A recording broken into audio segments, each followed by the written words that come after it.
छोरी के हमर रनिया रे मकही पे ससुराल में गेले हमारा छोरी के हमर रनिया मकही पे ससुराल में।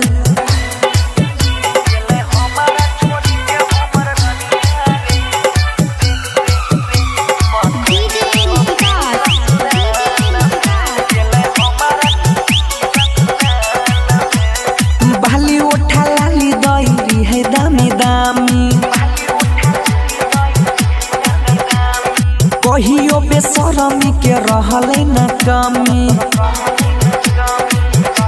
रे भैया भाली उठा लाली दईरी है दामी दामी कहियो बेशरमी के रहले न कमी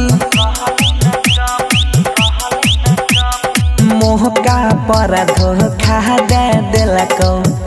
इहो नया साल में गेलो हमारा छोरी के हमर रनिया रे मकही पे ससुराल में गेलो हमारा छोरी के हमर रनिया रे मकही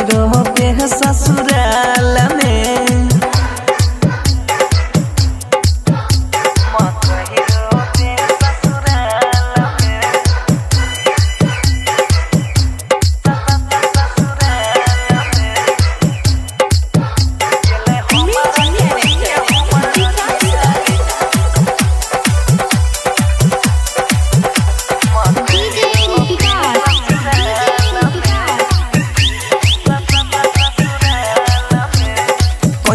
है प्यार हम देने रहयासा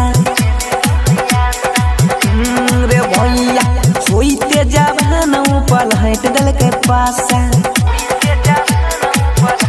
रे भैया कोइनेरी है प्यार हम देने रहयासा होईते जवान ऊपर हट दल के तासा कहाँ कहाँ नहीं घूमलिया है वो कारा इहो करोना काल में तब छोड़िए के हमारा गेहलाई रे मकही पे ससुराल में गेले बनसी के छोड़ी दिला रनिया रे भरत संगे ससुराल में।